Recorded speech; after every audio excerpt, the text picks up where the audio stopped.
ciudad, con Ramiro Abril y Diego Jalón en Capital Radio. Muy buenos días, amigas y amigos. Aquí estamos con don Diego Jalón. Muy buenos días, Ramiro. No estamos con don Lorenzo Dávila porque el virus enmascarado le ha atracado en la puerta de su casa y creo que está en comisaría. ¿Sí? Doña María Santos. Muy buenos días.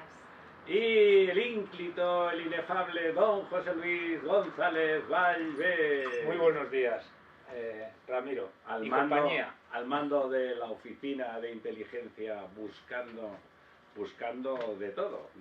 Les avanzamos que a partir de las 11:30 tendremos a don Cecilio Vadillo, que es candidato por Valladolid con la plataforma Contigo Avanzamos, o si lo avanzamos.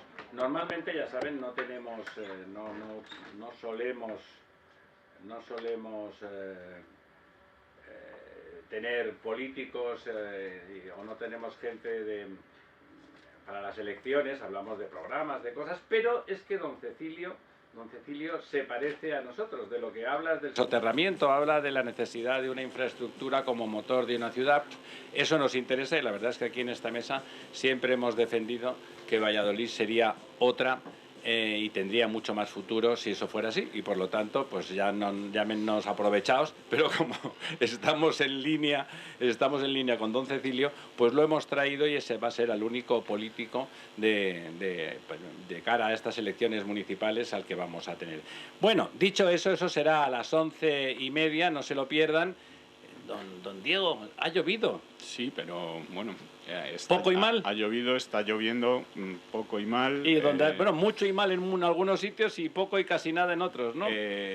Lleva lloviendo ya varios días, todavía ha llovido desde el lunes, que es el día en el que tenemos los datos, y es posible que la semana que viene igual tengamos un poco de mejores noticias, pero de momento lo que tenemos hasta ahora, aparte de las inundaciones que estamos viendo en varias graves en algún sitio, ¿no? Regiones de Murcia, en Navarra ha habido inundaciones también, ha habido inundaciones en zonas de Andalucía, de Almería. Oiga, qué sorpresa, ¿no? En el Mediterráneo y en algunos sitios en España caen gotas frías, sí. Y no, que claro, si lo hubiéramos sabido hubiéramos podido hacer alguna infraestructura, pero como es una sorpresa, no ha pasado nunca. Efectivamente. De hecho, una de las infraestructuras que mejor ha funcionado ha sido el tanque de tormentas que han inaugurado en Murcia, que ha permitido contener todas esas avenidas que tenemos al final del Segura y bueno, pues un poquito amortiguar el impacto que todos esos sedimentos pueden tener en el Mar Menor, que es una de las lagunas saladas más castigadas en nuestro país. Pues efectivamente, inundaciones, como te decía, también en otras zonas, en Navarra, en zonas del interior. Está cayendo, digamos, lo que son lluvias muy fuertes. Torrenciales. En pocas horas, mucha cantidad de agua, muchísimos litros. Pero que es trampa, luego hacemos la media y parece que el año ha sido estupendo o razonable, y es mentira. Se ha concentrado todo tanto, sí, que la escorrentía se lo ha llevado todo, bueno, ¿no? Efectivamente, la escorrentía, cuando cae muchísima cantidad de agua, penetra menos, no recarga los acuíferos. Cuando cae cerca del mar, pues el agua se va al mar y no llega a los embalses. Es posible que, como te decía, ese agua que ha caído en el centro de la península, que ha caído en Navarra, que ha caído en otros sitios, acabe llegando a los embalses, y la semana que viene a lo mejor podamos, como te decía, dar... Y la de Navarra mejorará el Ebro, probablemente. Mejores noticias. Es cierto que también, por ejemplo, ha nevado en la cordillera ibérica, en Sierra Nevada, en las montañas andaluzas. Ha caído algo de nieve también en el Pirineo. Ha llovido bastante en el Pirineo, ha llovido bastante en zonas donde ese agua acabará llegando, digamos, a los sitios, a los embalses y a los sitios donde luego se puede aprovechar. Pero de momento, como te decía, esta semana lo que tenemos son 307 hectómetros cúbicos menos, lo que nos hace bajar la media el total de agua embalsada un 0,55%, y nos sitúa en el 47,67, ya 21 puntos por debajo de la media de los últimos 10 años, que estaba en el 68,55. Tenemos ahora mismo pues 12.000 hectómetros cúbicos menos embalsados que lo que es la media de los últimos 10 años. Si miramos por cuencas, pues como te decía también, las noticias de momento no son buenas en casi ninguna de ellas. En la cuenca del Tajo, en todas las grandes cuencas, perdemos agua. En la cuenca del Tajo perdemos 77 hectómetros cúbicos, en la del Guadiana perdemos 39, la cuenca del Guadiana está ya en el 31%, perdemos 31 hectómetros cúbicos en la cuenca del Guadalquivir. También la cuenca del Guadalquivir está ahora ya en el 23%, en el 23,80%. A este ritmo pues es posible que empecemos el verano por debajo del 20%, ¿no? En Andalucía. Vamos a ver si estas lluvias que han caído en Sevilla, etcétera, que están todavía cayendo, que van a seguir cayendo los próximos días, porque recordemos que por lo menos hasta el hasta el miércoles que viene va a seguir lloviendo más o menos de lluvia. Vamos a ver si esto permite que algo se recupere de aquí a la semana que viene, pero de momento no es el caso. El Ebro pierde también 69 hectómetros cúbicos, se sitúa en el 48,81%, que para ser el Ebro y para ser la época en la que estamos poquito, ¿sí? Es muy poco. El Duero pierde 53 hectómetros cúbicos, esta cuenca está un poco mejor, con un 65%. El Miño-Sil pierde 21 hectómetros cúbicos, se queda en el 72%, de las grandes cuencas es ahora mismo la que está con diferencia mejor. Porcentualmente. Y el Júcar pierde también 22 hectómetros cúbicos, lo que la sitúa en el 57%, que para ser el Júcar pues está muy bien. Sí, ¿no? hombre, el Júcar este año es la cuenca revelación, ya lo hemos dicho muchas veces. Quizá la única medio buena noticia que podamos dar, que tampoco es que sea una buena noticia, es que Cataluña Interna no pierde agua esta semana, se queda... No pierde, ni tan siquiera gana a pesar de que ha llovido bastante. Ni tan siquiera gana, o sea, ha llovido en la costa sobre todo, ha ¿no? llovido en la costa, habrá llovido también por dentro. También es cierto que si ha llovido, como te decía, hoy, ayer, todo esto no refleja. Claro, se notará la semana que viene. Hasta el lunes, y también desde que el agua llueve, digamos, hasta que llega a los embalses, pues tarda un rato. Tarda un rato en llegar. El agua no es la luz, no va a la velocidad de la luz. Ni tan siquiera el sonido. A la velocidad del agua, ¿no? Entonces, bueno, pues vamos a esperar, pero ya podemos también decir que si bien este agua puede ser el agua de mayo, que dicen los refranes, ¿no?, etcétera, puede ser un alivio para algunos campos, para algunas cosechas, siempre que no haya caído con esta intensidad que decimos tan grande, estas lluvias no van a solucionar la sequía que tenemos. ¿Qué quería decir don José Luis? Desde el desconocimiento que yo tengo de este asunto, y que supongo que los que saben podrían corregirme, fijaros que estas aguas caen siempre en la costa. Caen cuando, de alguna manera, supongo, los modelos climáticos lo prevén así, determinadas nubes entran en contacto con el agua del mar y ahí se produce la famosa gota fría, ¿no? Entonces hemos comentado alguna ocasión en este programa la posibilidad de hacer voluntariamente que las nubes descargaran el agua un poco aguas arriba, no en la costa, con lo cual, primero, se evitarían las inundaciones y, segundo, caerían antes de las presas de regulación. Lo cual parece, don José Luis, ya lo hemos comentado, que yo, como siempre lo dice usted, me lo he mirado un poquito y siendo posible, fácil no es. Es verdad, pero lo cierto es que lo que resulta increíble es que no se esté investigando eso. Es decir, que no haya una sola línea de investigación que yo sepa, que a lo mejor alguien me corrija. No, en España. Ojalá me corrija. Por ahí yo creo que la en España 80 universidades, entre ellas, por ejemplo, la propia Universidad de Alicante, que tiene muy buenos meteorólogos y tiene alguno que incluso tiene relevancia mundial. No se haya estudiado cómo se podría evitar el que la nube descargue al llegar al mar y descargue aguas arriba, con lo cual, primero, evitaríamos las inundaciones que se producen en las torrenteras, porque caen sobre cauces secos y aquello es terrible, que es precisamente en la zona esa, a los cauces se les llama barrancos. Se llama barrancos y realmente los ríos, hay un río ahí que lo llaman río seco. Quiero decir que es que la paradoja es esa, entonces que descargaran aguas arriba, con lo cual primero evitaríamos las inundaciones en la línea de costa y segundo recogeríamos el agua en los embalses. Doña María. No, yo quería decir que hay que celebrar que ha llovido, que, por ejemplo, los frutales, los leñosos, el almendro, por ejemplo, se ha salvado, está en una situación crítica y estas lluvias les han salvado, ¿no? Les da una cierta esperanza.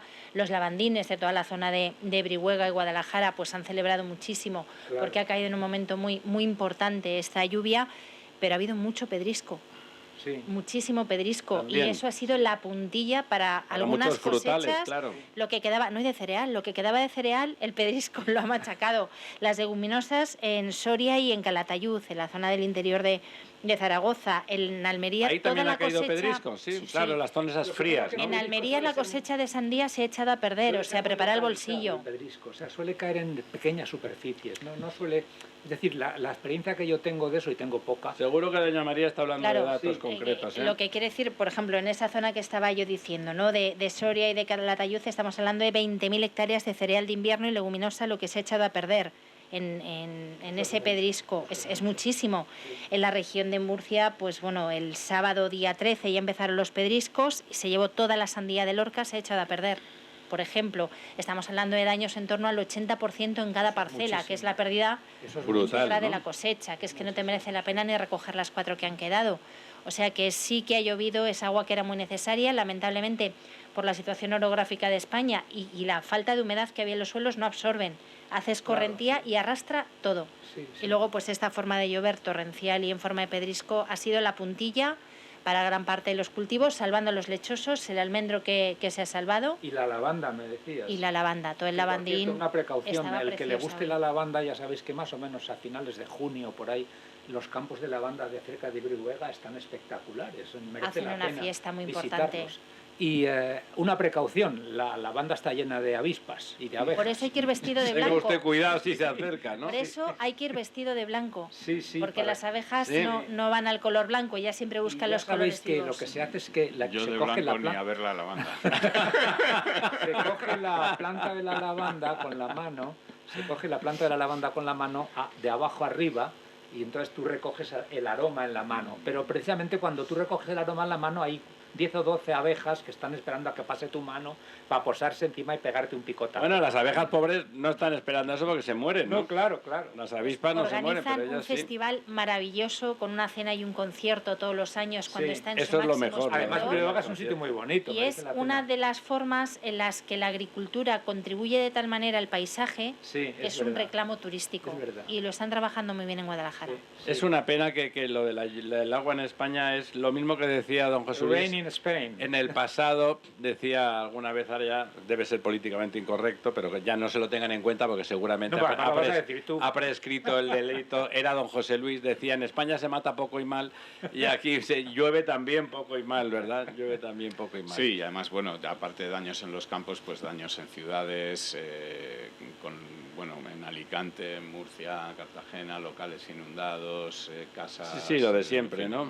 Pero ahí es donde las infraestructuras están funcionando. Os decía yo que, bueno, pues el tanque de tormentas de Torre Pacheco, y no se llama así precisamente ex por profeso, ¿no? Precisamente porque es una zona y en la cuenca del Segura es que lo tienen clarísimo. Toda esa escorrentía, todo ese agua que recoge los barrancos, todo ese agua si consigues hay que meterla en algún sitio, claro. No solamente contribuye si haces un beneficio ambiental porque, limitas todos los residuos que llegan al mar, sino que además te permite controlar todo ese agua y guardarla para cuando hace falta.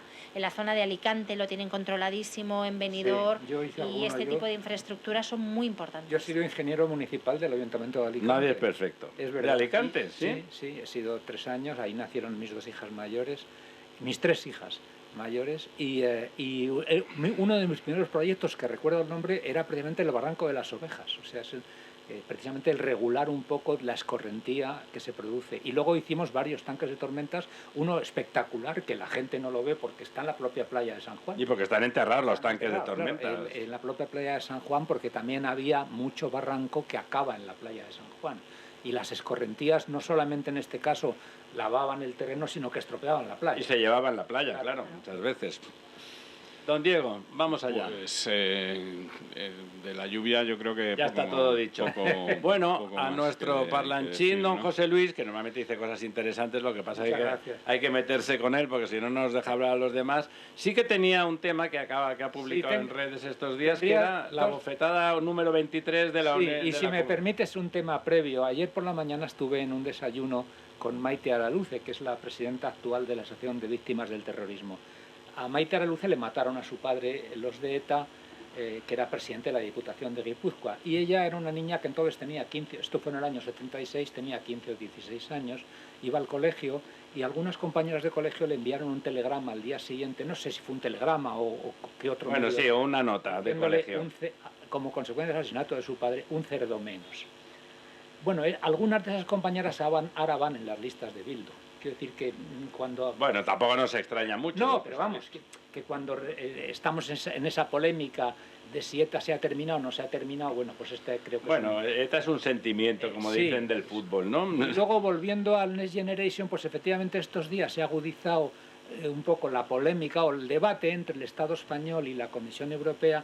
Primero, si uno entra en la información que proporciona la Comisión Europea sobre la ejecución de los fondos de Next Generation, no hay ni un solo dato cuantitativo de ejecución de fondos. O sea, es imposible.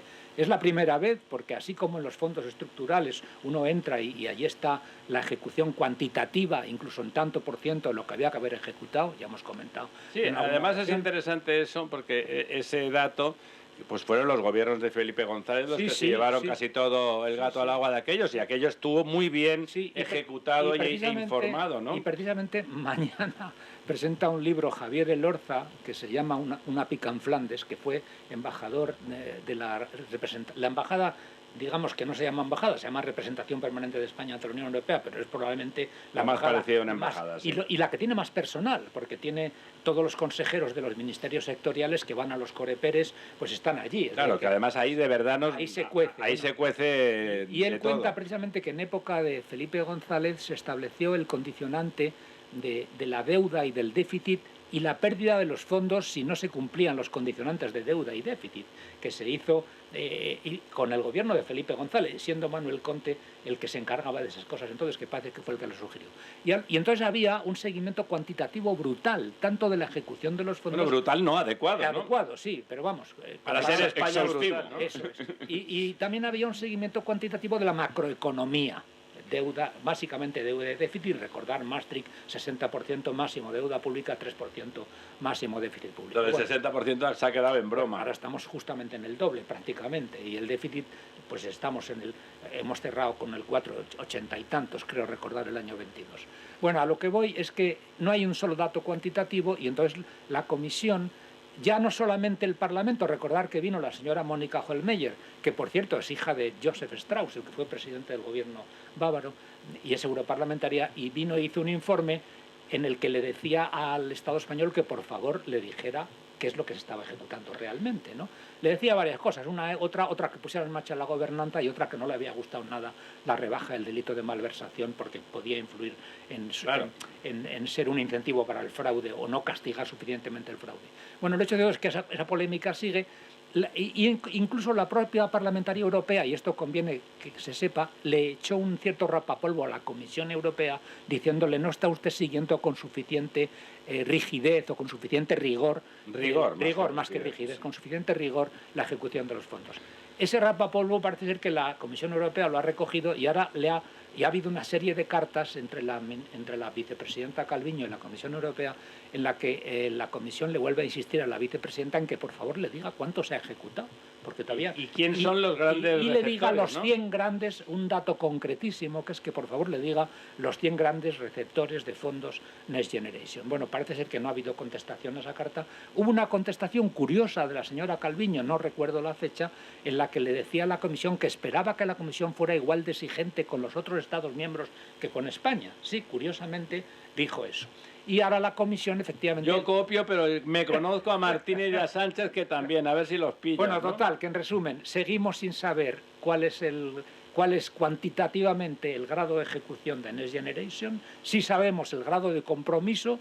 Ya sabéis que el compromiso es que la Administración española dice: ya he asignado esos fondos a tal administración, generalmente una administración autonómica, una corporación local o una empresa pública, y esa administración ya ha iniciado los trámites para contratar, pero no sabemos cuánto se ha ejecutado en porcentaje de lo que ¿Cuánto está contratado, doña María?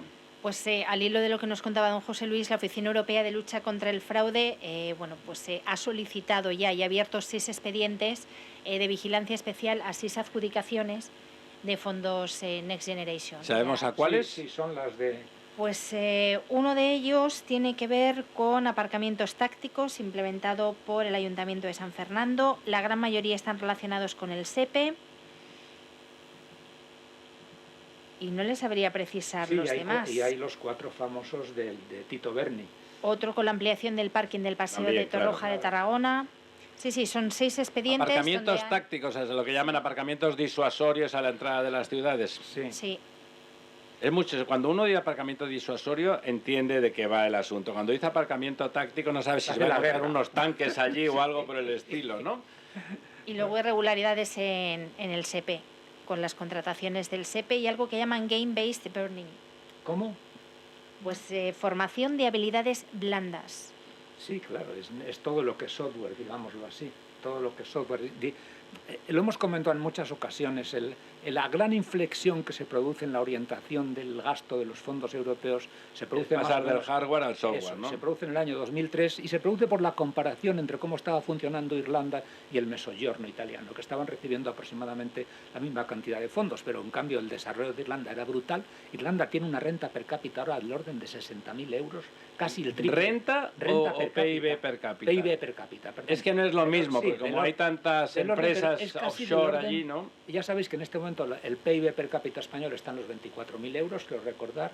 El PIB alemán está cerca de los 50.000, pero el PIB irlandés está en 60.000 Bueno, euros. eso nos lo ha explicado muchas veces don Lorenzo. Tiene un poco de trampa, porque las empresas offshore que están allí son multinacionales gigantes pero el hecho cierto que es que venden por ahí, ¿no? En el año 2003 se examina la gestión de fondos europeos, entonces FEDER, Fondo de Cohesión y Fondo Social y FEOGA Orientación, en Irlanda y en el Mezzogiorno. Y se ve que Irlanda ha prosperado mucho más dedicando a software, es decir, a formar personas en habilidades blandas, digitalización, ecología, etcétera, y frente a infraestructuras duras, carreteras, puertos, aeropuertos, ferrocarriles, etcétera. Y se cambia la orientación. Pero claro, las administraciones públicas de los estados, así como si estaban preparadas para gastarse el dinero en infraestructura, en hacer cosas, ¿no? Eso, no lo estaban tanto para formar personas. Para formar personas. De hecho, desde entonces venimos arrastrando. En nuestro país ese ahora mismo es el gran déficit. Bueno, nos vamos a publicidad y recuerden, en 2 minutos aquí estaremos con don Cecilio Vadillo.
Con Empleo Público, con José Joaquín Flechoso.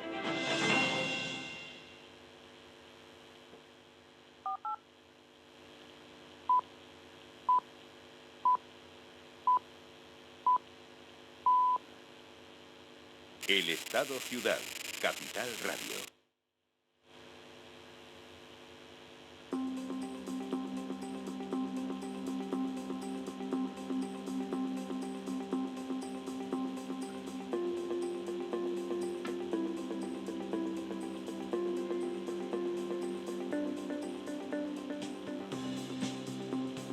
El Estado Ciudad, Capital Radio.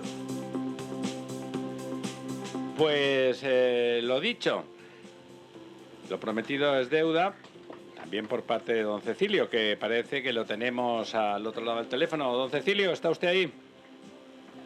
Sí, aquí estamos. Pues muchas gracias, don Cecilio Vadillo. Es el representante, el candidato a la alcaldía de Valladolid de la plataforma Contigo Avanzamos. ¿No se llama así, don Cecilio? Sí, somos Contigo Avanzamos. Contigo Avanzamos. Todos los individuos, todas las personas, sí, son importantes para avanzar para una ciudad mejor.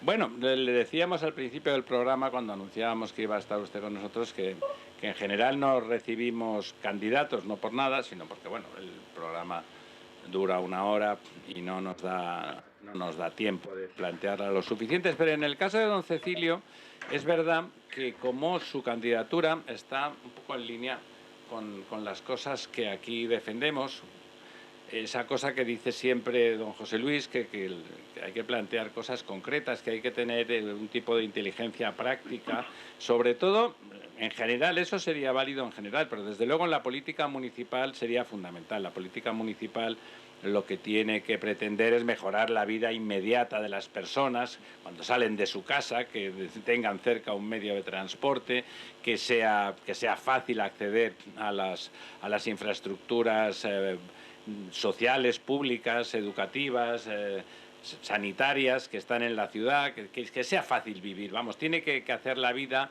pues más cómoda. En cada lugar los problemas tienen sus matices y en principio pues es de agradecer que ese poder próximo que significa el poder municipal se dedique a eso y no a hacer discursos ni darnos sermones de la montaña. Y desde luego la plataforma que encabeza don Cecilio va en esa dirección, porque defiende que fundamentalmente, y es una cosa que aquí hemos defendido mucho, por eso decía que bueno, hacemos trampa, porque resulta que este señor está de acuerdo con cosas que hemos dicho nosotros siempre, que es que en Valladolid el soterramiento del ferrocarril es fundamental. Don Cecilio, ha salido estos días, que no sé si ayer, una noticia, una encuesta que ha hecho el periódico Tribuna de Valladolid, donde el 82% de los vallisoletanos, lo cual quiere decir que incluye a gente de todo el espectro político, desde la derecha hasta la izquierda, está a favor de ese soterramiento, y además la pregunta era sustantiva, decía si le veía imprescindible para el futuro de Valladolid, y un 82% pues han dicho que sí. O sea, ese 82% es potencialmente votante de ustedes. Bueno, pues ojalá nos voten el 82%. Sería maravilloso, ¿verdad? ¿No? Ni Abel Caballero, ni Abel Caballero. Ni Abel Caballero. Y eso además sería la seguridad de que en Valladolid se va a hacer esa obra que usted decía, que es el soterramiento de las vías del tren, que además, como muy bien decía, el soterramiento no tiene ideología, ¿no? Se trata de mejorar la vida de los vecinos y de las vecinas. Aquí en Valladolid hay una realidad, y es que 90.000 ciudadanos, 1/3 de la población, viven al otro lado de las vías, ¿no? Barrios que se están degradando en algunas zonas, donde los vecinos tienen que hacer largos recorridos para llegar a muchos servicios de la administración y servicios sanitarios. Tienen que cruzar túneles del miedo que a partir de ciertas horas pues mucha gente no puede cruzar. Barrios donde el pequeño comercio pues cada día es menor y está tendiendo a desaparecer, ¿no? Y entonces esa es la realidad por la que nosotros luchamos para cambiar esta ciudad, hacer una ciudad integradora, una ciudad compacta, y esta es la propuesta que hacemos a los ciudadanos, ¿no? Usted, don Cecilio, había tenido alguna responsabilidad en el pasado, ¿verdad? Sí, bueno, yo he sido concejal, diputado provincial y bueno, y también subdelegado del gobierno aquí en Valladolid, ¿no? Subdelegado del gobierno, por cierto, Dígame. Sí, donde con toda la humildad, pero creo que hicimos una gran labor de seguridad ciudadana, sobre todo en esos barrios de la zona este que en este momento están marginados, y lamentablemente además en Valladolid la inseguridad está creciendo en estos momentos, que es uno de los elementos también clave de nuestra propuesta electoral, ¿no? Nosotros queremos hacer con el soterramiento una ciudad más amable, más ecológica, más sostenible, más accesible, más integradora, y con un mayor desarrollo económico, industrial y turístico. Aquí se habla mucho de que no es posible económicamente, pero es que un soterramiento de este tipo es rentable económicamente a corto plazo. La rentabilidad económica es muy importante, pero por supuesto la más importante es la rentabilidad social, ¿no? Fíjese, don Cecilio, nosotros hemos, ya sabe, en algún momento, a través de una asociación en la que estamos, pues todos los que estamos en este programa, hicimos números y, por ejemplo, hay una cosa evidente en el sentido social ese que dice usted y ese beneficio, que no solamente es el beneficio muy obvio y muy directo, sino el indirecto, que también es económico. La curva, la recta de caída del precio del suelo y del precio de las viviendas y del valor que el ciudadano le da a cada trozo de ciudad, pues bueno, como es lógico y pasa en todos los lugares, es una recta inclinada más o menos desde el centro, que es lo que siempre tiene más valor por su característica histórica o por la riqueza que se concentra más ahí, también comercial, y va bajando lentamente hacia el exterior. En el caso de Valladolid, como muy bien apunta usted, al llegar a la vía del tren no sigue cayendo como una recta inclinada, sino que hay una caída vertical, vertiginosa. Es un precipicio, ¿no? Eso es, claro, es un salto, ¿no? Es un salto porque hay un salto en la ciudad. Es curioso porque, como usted muy bien dice, los primeros beneficiados, yo diría que los más beneficiados con diferencia, son esos 90.000 vecinos de condición económica, pues media-baja, y por lo tanto trabajadores, clase trabajadora, que verían mejorada sus condiciones sociales, sus condiciones de acceso a la ciudad del príncipe, ¿no?, que decían en Florencia, ¿no?, esa ciudad, ese centro de Valladolid, que es hermoso y que es fácil y como la ciudad no es muy grande, no es muy difícil hacerlo de uno, excepto que tenga uno que dar una vuelta impresionante y que parece que haya un muro que lo separa. ¿No le parece sorprendente que justamente la única fuerza política, son las únicas fuerzas políticas que no están de acuerdo con una cosa tan difícil de no estar de acuerdo como lo que usted plantea, sean justo las que están gobernando ahora el ayuntamiento, que teóricamente son de izquierdas? Pues sí, la verdad es que es incomprensible, entre otras cosas porque la izquierda en su conjunto en España, lo vemos en Moncada en Común, Compromís en Valencia, el PSOE en Lorca y en muchos de los municipios donde están gobernando, en Almería, en muchos municipios la izquierda está apoyando los soterramientos en toda España, es lógico, menos en Valladolid. Eso no deja de ser curioso y, por cierto, como muy bien decía usted, esto es un proyecto de ciudad, evidente, ¿no?, de regeneración urbanística y social para las futuras generaciones, pero se produciría una redistribución de renta en favor de las personas que viven al otro lado de las vías, estudiado por economistas de prestigio, esto está claro. De entrada de 600, 800 millones de euros para esas zonas. Por supuesto, también más recursos para el ayuntamiento, es decir, el desarrollo de la ciudad y la revalorización de determinadas zonas, pues supone un incremento del IBI y mucha fiscalidad, ingresos por fiscalidad, con el desarrollo de industrias, comercios, etcétera, etcétera, ¿no? No hablemos del impulso económico industrial que supone o del desarrollo del comercio a ambos lados de las vías. Pero lo que no entendemos es cómo pueden los ciudadanos confiar en unos políticos que uno prometió ante notario que iba a hacer el soterramiento y otros han cambiado su código ético para perpetuarse en el poder, ¿no? La verdad es que nosotros creemos que el proyecto del soterramiento es un proyecto de ciudad y sobre todo que va a hacer una ciudad compacta y accesible. Por ejemplo, en Valladolid es de las pocas ciudades donde hay suelo que se va a liberar para financiar el soterramiento. 222.000 metros cuadrados que, según Segipsa, empresa pública del Estado, nada sospechosa, valoró ya en 2018 en más de 800 millones de euros. Salvo Madrid, ninguna otra ciudad tiene recursos para financiar esta obra. Hablemos de Murcia, 7,2 kilómetros de soterramiento. Por cierto, redujeron la aportación municipal al 8%, pero Murcia no tiene ni un metro cuadrado para vender, para financiar la obra. Y desde el punto de vista técnico, mucho más complejo que en Valladolid. No, es así, como decía usted, hay un ejemplo, porque Murcia pues también es una gran capital de provincia y tal, y bueno, pues, por supuesto está justificado, pero Moncada y Reixac, vale, el soterramiento ha costado, es un lugar que conozco bien, yo hice un puente allí, ha costado 400 millones. Ha costado lo mismo que teóricamente va a costar en una gran capital como Valladolid. Espere, otro castellano leonés, don José Luis González Valvé, quiere hacerle una pregunta. Sí. No, buenos días, don Cecilio. Yo tengo un cierto recuerdo... Muy buenos días. Buenos días. Tengo un cierto recuerdo de mi época. Yo estuve 2 años más o menos de consejero de fomento de la Junta de Castilla y León año 99 al 2001, luego ya pasé a ser consejero de Industria, y tengo la satisfacción de decir que en aquel momento lo de llevar el AVE a Valladolid no tenía ningún debate, era algo que todo el mundo estaba absolutamente de acuerdo. Claro. Que, entre otras cosas, eso sirvió para llevarlo, es decir, que realmente el consenso público-político que había sobre esa actuación era lo que más fuerza daba a poder arrancar las obras, que las arrancamos precisamente en el tramo Segovia-Valladolid,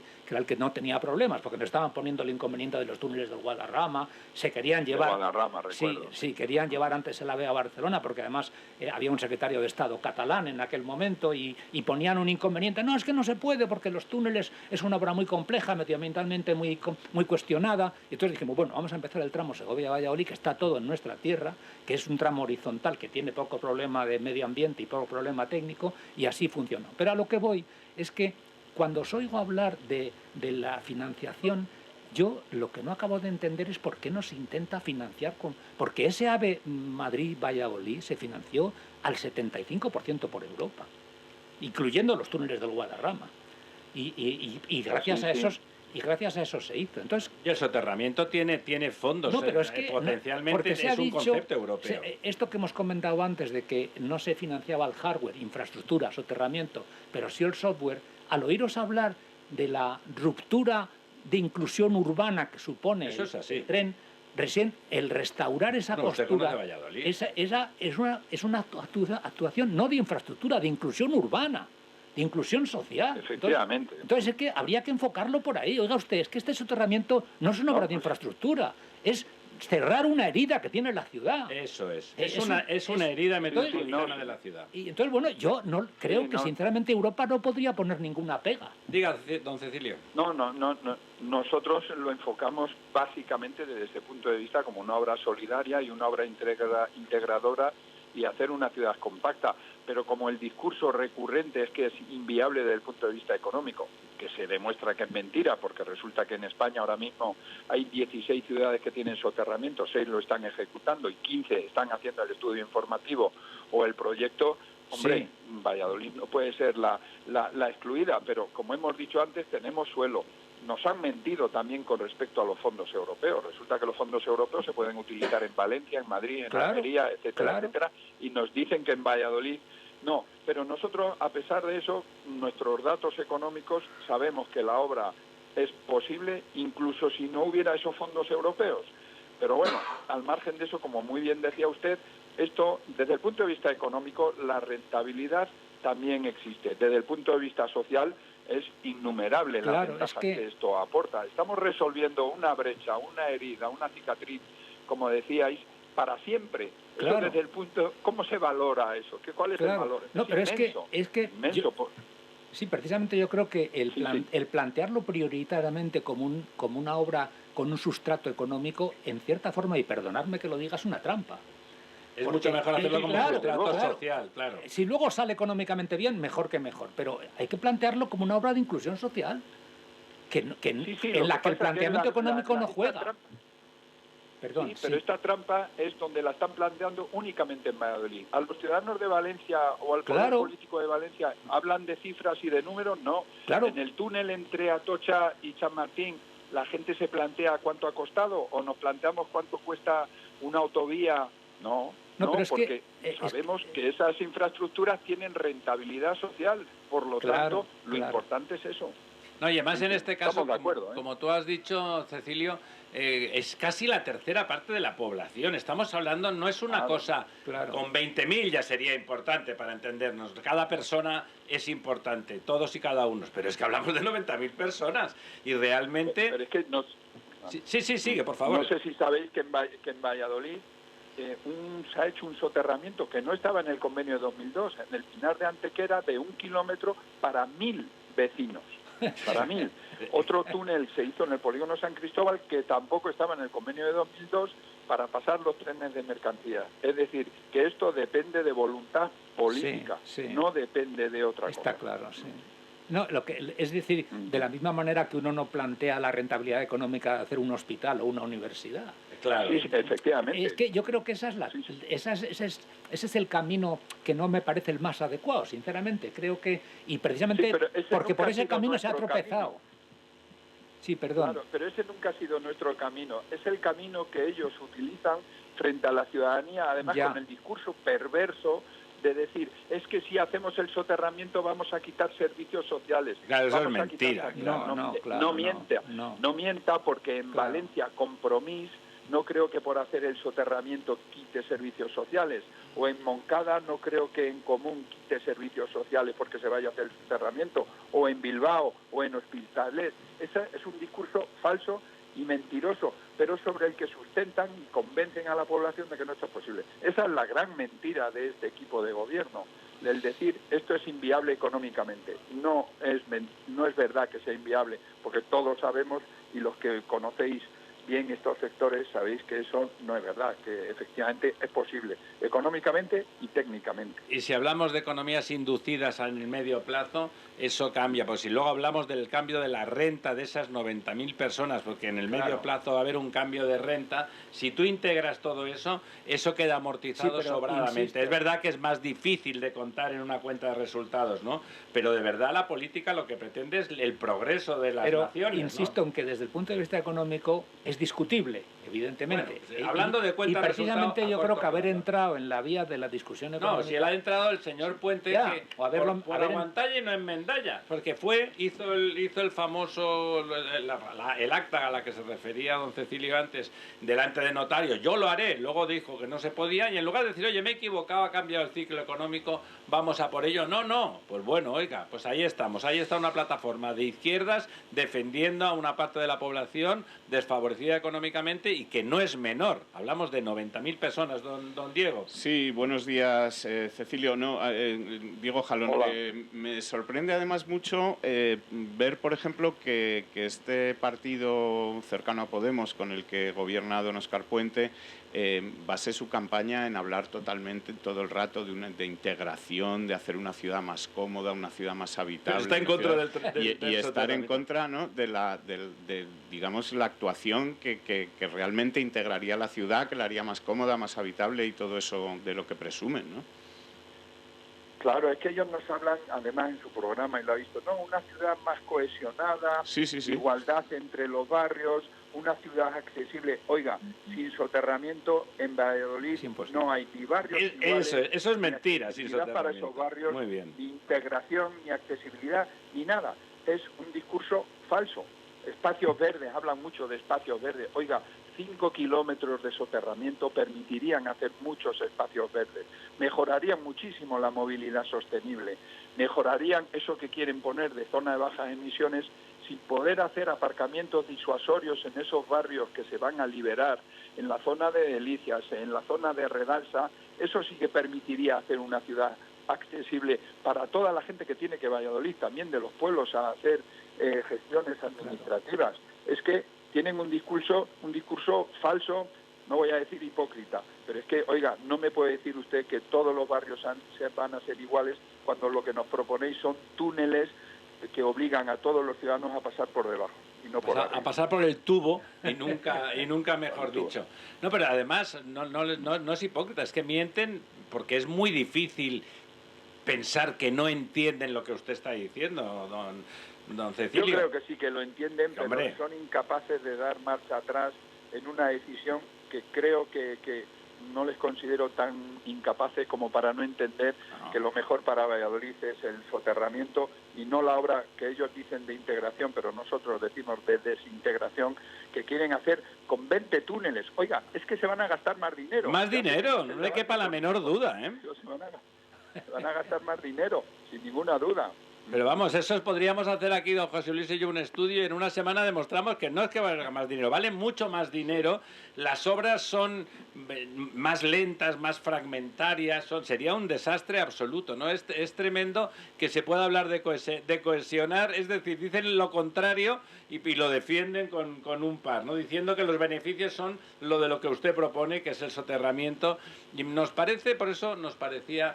Nos parece tan importante que una fuerza política municipal focalice qué es lo de verdad importante y, desde luego, en Valladolid lo importante es, sin ningún género de dudas, Pero es que entonces, en resumen, los únicos que se oponen a los soterramientos es el equipo de gobierno. Es el equipo de gobierno, sí. Claro, no, si es que... pero es que Diga, don Cecilio. Sí, no debemos olvidar que en 2002 votaron a favor del soterramiento de 29 concejales, 28. Claro. Únicamente se abstuvo Izquierda Unida y lamentablemente en este momento se está haciendo lo que decidió ese señor o pensaba ese señor en ese momento, en contra de toda la voluntad política de aquella época, ¿no? De 2002. Don Cecilio, ¿y cuál es el discurso de alguien como Izquierda Unida? Ya no digo la cosa podemítica, que es como más atrabiliaria. Teóricamente, Izquierda Unida era una izquierda que teóricamente tenía sus argumentos. Uno podía estar de acuerdo, ¿no? Pero parecían argumentos en general que con algún tipo de sostenibilidad intelectual, pero no se me ocurre, la verdad, ningún argumento que sea para defender el no soterramiento. ¿Cuál era el discurso aquel? ¿Saben los argumentos que nos dicen? Que les gustan saludar cuando ven pasar el tren, por ejemplo, o les gusta ver pasar el tren. Dios mío. Eso forma parte del argumentario de estos grupos, ¿no? Y dice, bueno, es muy bonito, pero se va usted fuera. Con lo que le gusta a un jubilado mirar una obra, por favor. Me recuerda el chiste del pastor aquel que el tren le mata a las ovejas y le dicen, ¿te han matado muchas ovejas? Y dice, sí, y menos mal que venía de frente, que se llega a venir de lado. Dios mío, la verdad es que no esperaba la respuesta, que es que entre las cosas estaba... No, pues se la doy porque está escrita. No, seguro. Don Manolo Sarabia, en artículos que escribe, dice que le es romántico ver pasar el tren y poder saludar al tren cuando pasa. Sí, ser pobre también es romántico, es muy romántico. Sí, porque el argumento de don Óscar Puente, que como usted muy bien ha dicho, él era muy favorable a esto, bueno, tan favorable como que lo hizo el eje de su campaña cuando era candidato e incluso se fue allá a un notario a firmar y todo esto, es simplemente decir que no es económicamente viable, ¿no? Aparte de acusarles a ustedes de ser populistas ferroviarios y cosas de estas, ¿no? Sí, pero es el único argumento. Y lo que hemos dicho, alguien de izquierdas que solo valora una obra o un servicio en función del coste, estos señores si gobernaran se cargarían la educación pública, porque cuesta mucho dinero. Mucho más que el soterramiento, social o valoramos la rentabilidad social que tiene la educación pública y la sanidad pública. Eso es lo importante, ¿no? Y en este caso también la consideración social de una obra de este tipo es lo más importante. Pero insistimos, ustedes lo decían, económicamente, a pesar de que se dice que no es el discurso, es rentable, porque está demostrado, o sea, que no hay ninguna duda en ese sentido. Sí, además, insisto en que ya la rentabilidad social, al margen de igualar a los ciudadanos, de que estén más próximos a los servicios municipales, que eso también es democracia, pues yo tengo que tardar 1 hora en llegar a lo que la media de la ciudad tarda 20 minutos, pues no soy igual que el resto de los ciudadanos. Además de eso, objetivamente, la renta de esas 90.000 personas en un plazo no muy largo, a partir de la puesta en servicio del soterramiento, iba a aumentar la capacidad de los comercios de ganarse la vida, aumentaría el número de comercios, se integraría, eso generaría economías más allá de la venta de los pisos que se pudieran hacer en los suelos liberados.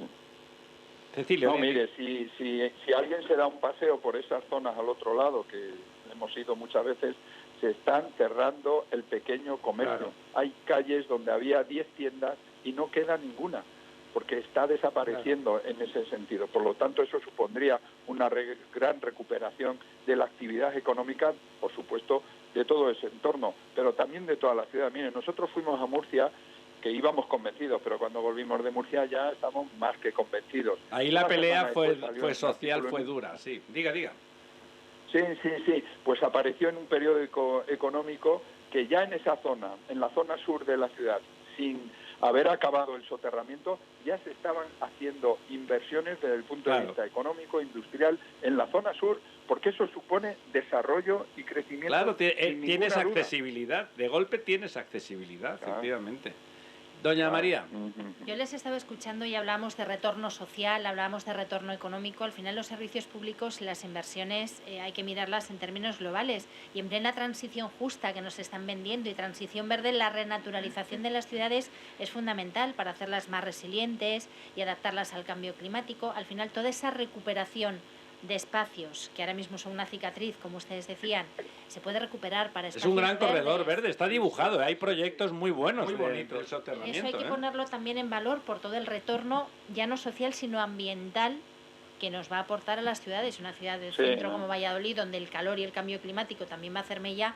Contar con espacios verdes renaturalizados va a ser muy importante para crear esas islas de calor y ser, pues eso, estar más adaptados. A favor de financiar por Next Generation. Exactamente. Don Cecilio. Sí, es uno. Sí, dígame. No, le iba a despedir, pero remate usted la jugada, tiene usted la pelota. No, bueno, al hilo de lo que estaban diciendo, nosotros tenemos 18 razones para hacer el soterramiento y una de ellas es la que se estaba diciendo, por ecología y movilidad sostenible, más zonas verdes, reducción del recorrido de los autobuses, menos uso del vehículo, carriles bici, más parques y jardines, desarrollo progresivo de las zonas bajas emisiones, etcétera, etcétera. Y luego, bueno, como decía usted, nosotros nos presentamos con un proyecto básicamente, hemos hecho un programa genérico que casualmente prácticamente todos los aspectos inciden el soterramiento o el soterramiento incide en todos los aspectos. Y miren, nosotros como nuestro objetivo es ese y queremos ir al ayuntamiento para eso, una medida importante es que si llegamos al ayuntamiento y soy alcalde de Valladolid, me voy a reducir el sueldo un 20 o un 25%, porque para nosotros lo importante es servir a los ciudadanos, que para eso queremos estar en el ayuntamiento y por supuesto no para ganar dinero, que eso es otra cosa, ¿no? Don Cecilio, pues ha sido un placer hablar con usted y escuchar una propuesta que se entiende perfectamente y que tiene más razón que un santo. Esperamos que tenga usted mucha suerte y salga concejal y los vallisoletanos puedan tener un defensor del soterramiento. Muy buenas tardes, muy buenas noches les iba a decir. Les esperamos esta noche les esperamos en La Verdad Desnuda a las 10 de la noche hasta las 12, hasta la medianoche. Gracias.